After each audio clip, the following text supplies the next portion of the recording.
Hello and welcome to Round Robin. I'm your host, Robin McCormick with the City of Hampton's Communications and Marketing Department. And today we're going to take you to a little bit of another time and another place. It's called Steampunk, and there's an upcoming exhibit at the Hampton History Museum that will feature this genre of music, art, sci-fi, technology. Welcome. My guests today are Seamus McGran from the History Museum and David Lee from Another Time and Another Place. Yes. Good morning. Good morning. Tell us, for those who aren't at all familiar with what the heck is steampunk?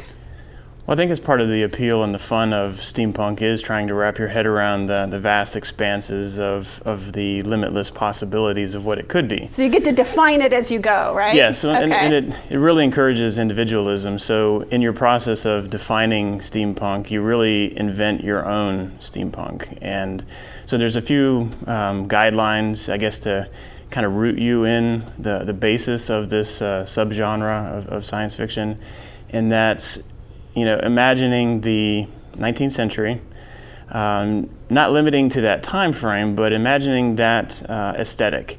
So you have a more genteel way about composing yourself, the gentlemen and ladies, that fancy dress.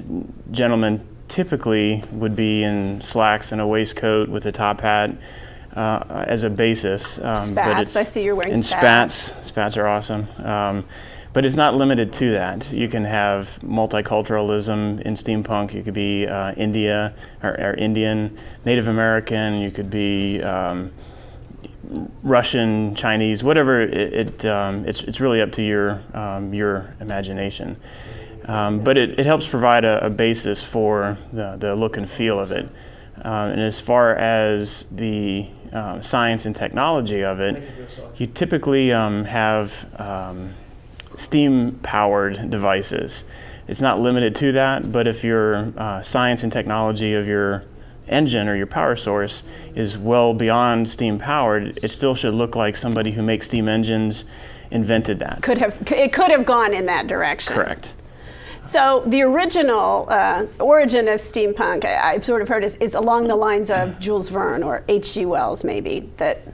Well, at least that was. Then the punk part maybe came along later. So the inspiration, I think, for steampunk, and this is just my humble opinion, but the inspiration for it comes from the science fiction authors of the 19th century. I consider Jules Verne to be kind of the godfather of steampunk. His vision of futurism kind of set the tone of what it could be. And then you have H.G. Wells, you have another author who I consider to have written at least a plausible steampunk book is Mark Twain with the Connecticut Yankee in King Arthur's Court. And explain to people what makes that, because I think this is part of understanding. It's the time traveling, it's the juxtaposition of I love that word. the different technologies and times Correct. And sensibilities. Yeah, it's that has that feel, that aesthetic, because he is from the 1800s, and he does time travel back to King Arthur's time, and he introduces the Industrial Revolution. Gosh, my math is going to be not so great, but roughly 1,200 years too early. And so it causes its own set of problems, and he ingrains himself into that alternate history. Whether Arthur was real or not is kind of irrelevant, because the alternate history aspect of it is the story is changing the historical part of it. He's in roughly 600 AD changing things. So. Okay, so tell us about what you're wearing today. Well, I actually am. This is what I wear to work. At Fort Eustis, right? In your day job. Okay. The basis of it. Regular pinstripe slacks and a dress shirt with a waistcoat or a vest. I lost a tie for the ascot. And then you add on all the accessories. So obviously a top hat gives you an instant identifiable marker in time. It's very traditional to the 1800s, late 1800s. It makes people associate with that time very easily. Not everybody in steampunk wears top hats, though. Some people rebel against that and, go for bowlers or mohawks, or it's whatever. But I certainly enjoy. You're a traditionalist. I just like a top hat. I really do, and I like it because it's so large. It gives you an opportunity to really embellish it and go kind of hog wild. And speaking of your embellishments, tell us a little bit about those. Well, I am a very strong believer in the philosophy that is common in steampunk, which is repurposing of found items. And so most of what I have comes from flea markets and thrift shops. And so with the hat, the main gold-looking piece on there was actually a 50-cent cheap plastic mirror. Oh. And I took the mirror out and I added it to the hat. It was actually my wife's idea as a kind of to frame centerpiece, and I thought it was fun. I like the whimsy of steampunk. Nobody in steampunk takes themselves too serious. If they do, they get frustrated and they leave. So you're supposed to have fun with it and just become an artist. Normal people become artists because they start tinkering around and playing with items and whatnot, and bolting things together, and then taking them apart, and then putting them back together, and they become smarter too, because there's a natural process of trying to define what your piece of equipment does. And so in that, you're like, okay, I better hit Google or Bing and find out, Wikipedia, find out what how did a steam engine work, or what is plasma energy. So at the roots of this, there is some real science and some real history, and this is where I'm going to come back to you, Seamus. Why, what made you, or what made the History Museum think of steampunk as a weekend exhibit? Well, it's actually something I've been wanting to do for a while. So for me, it combines two of my passions, art and history. And it also, what's I think fun and important for us at the Hampton History Museum is, we want people to be engaged with history. That's why we do our oral history projects and other ways like the Hunt for History, to get people personally involved in history and writing their own history. And for me, the idea of an alternative history is a fascinating idea to play with, and that's what steampunk offers us, is a way to, you have to know something about history in order to do steampunk effectively. And so we're talking about these different periods of time, but that whole what if factor of it is something that intrigues everybody. I mean, historians are always thinking, what if something had been a little bit differently at this point in time? How would things have turned out? And you see that in, when you're dealing with your daily life. If you make one decision or things go one way, it affects the outcome. Well, what we're looking at through steampunk is, well, what if things had been a little differently? What if I always think of this time where airships, ruled the skies, and steam power, was the way of life, and that's what steampunk really presents. But seeing how clever people come up with these different solutions and express it artistically is something that we're going to be able to present to the public. Steampunk is, a phenomenon that's existed in Europe and other parts of the country for years, but it's not really well known around here. And the exhibition's going to be up through the Pirate Blackbeard Festival weekend. That'll be a great weekend for downtown, It's going to be really cool. There's going to be a lot of things to see and do during the entire weekend. And with people that already have an interest in history, invading downtown, we really wanted to give them something a little bit different to look at during the weekend, in addition to the Hampton History Galleries. But we're kicking off the event on Friday, May 31st, with an opening celebration, and we're having a couple of different bands playing. Ugliography is going to be playing with us, as well as the Framers, two bands that, the completely different genres of music, but they both have this idea of music in different times. Ugliography actually, are traveling to us from the 19th century to be with us that night, and they have this crocodilic pop.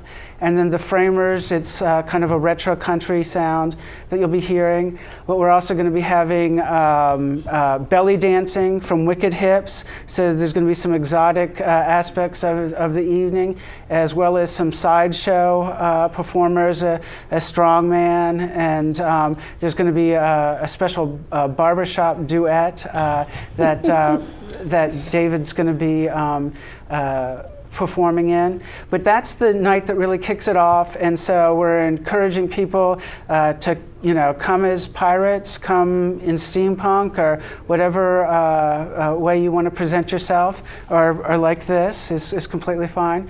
And then throughout the weekend, the exhibition is going to be open, and it's going to feature Dave's work as well as some other artists. And some of his work, we couldn't even get in here. He's got this really cool tank that he's made. I can't wait to see this tank. It's a thing of beauty. A personal gentleman's tank, right? Mm-hmm. Yes, it's the Gentleman's Armored Battle Carriage. And it's a project that predominantly my father built with my design and my labor assistance with my brother Joe, and my wife, Michaela, helped to make it all happen. So it's a big family project, and it is a lot of fun.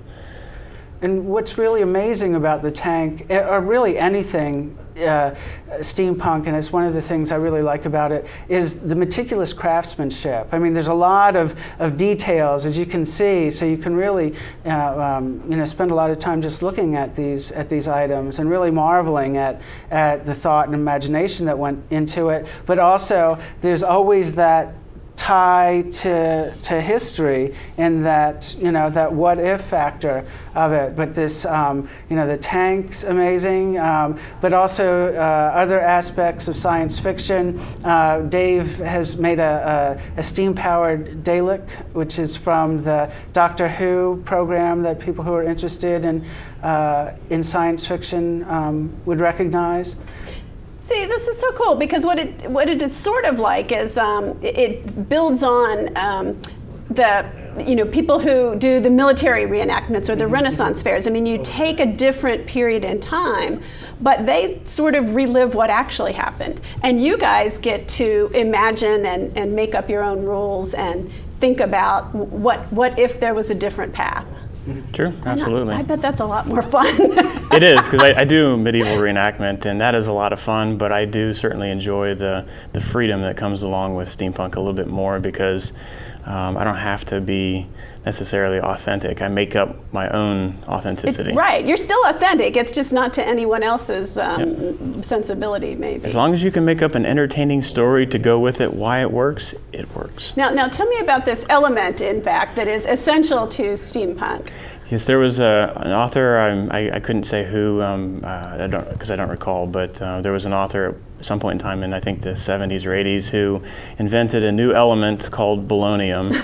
And so whenever you're trying to make the science of your steampunk work and you get stuck, I will often mix in the element of bolognium, which is a nice scientific way of saying, can I say BS?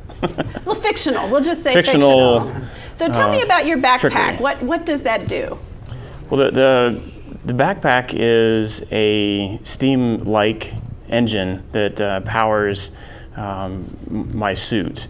It powers various accoutrements. In this case, I'm not actually wearing any of the actual pieces. The big parts, okay. But it provides a power based on plasma and bolognium reaction that produces the byproduct is a very powerful energy. It's very clean. The armor piece that I'm wearing here and this little flashing blinky thing on the front is the regulator piece that helps regulate that energy so that I don't electrocute myself or expire too soonly, because I'm sure fate will have plans for that.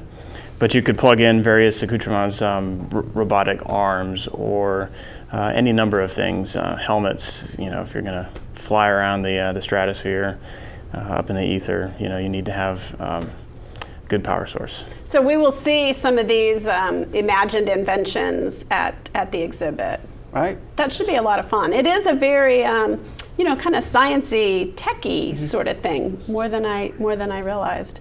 Now tell us, you brought your book, which is I've been doing the whole time this strategic product placement. Let's talk about it, because it really kind of talks about how this genre fits in. I mean, it's a good example of your story. If you would just tell us briefly. Yes. Well, the book is called Country in Ruin, 1865, and it is essentially a Western novel that uses steampunk to create the alternate history and create the fantasy of it.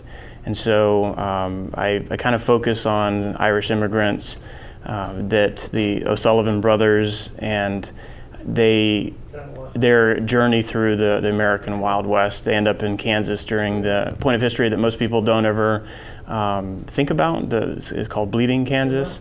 And it is having lived there in Kansas for a short period of time, I became familiar with it. And it's an interesting part because it's the Civil War before the Civil War started. It was the embodiment of free state versus slave state. And so it's very interesting. I keep trying to adjust the book for buy my book. It's a very interesting period of history, and it helps to understand a little bit more of why the Civil War happened. And so I focused on that part. I didn't want to have the story be London, England, like a lot of steampunk stories are, because I wanted it to be somewhat more unique. And so it takes that Western feel, a little bit of the gunslinger, a little bit of zombie and horror series mixed in there with biological warfare, but it's really about people. It's about people and the choices that they make, the temptations that they're faced when they are given power, and how, regardless of your intentions, life often has other plans. So it's kind of the All right, gist of the story. interesting. And that really does bring us back around to the central core of history and why this is going to be at the History Museum. And I will also guess that this has really a very wide age range appeal. I mean, you can bring in little kids to look at the machinery and the machinery works. I think there's a natural audience in that high school, young adult age that's probably a little more into steampunk than someone my age, but it's still really anybody could come, particularly if you're interested in either the history or the machinery of it. Well, this part of one of the interesting things about steampunk for me is that it doesn't just include everybody, every age group, every sex, sexual orientation, religion, whatever, all of those things that normally segregate where we spend our free time. Steampunk really encourages you to break down those walls and just come and enjoy it. So you can be at a steampunk convention and see somebody in their 80s having just as much fun as a 5-year-old running around.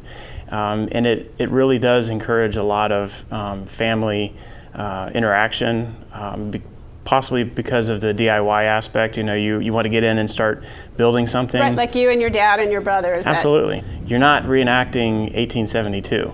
You are taking 1872 and you're running with it. So what steampunk says is, yes, you can. It's amazing to see what they envision when those limitations are taken away. All right, so this is what we can expect May 31st, June 1 and 2 at the Hampton History Museum, and it should be a lot of fun. Look forward to seeing you there, and I look forward to seeing some of you there as well. Thank you for joining us.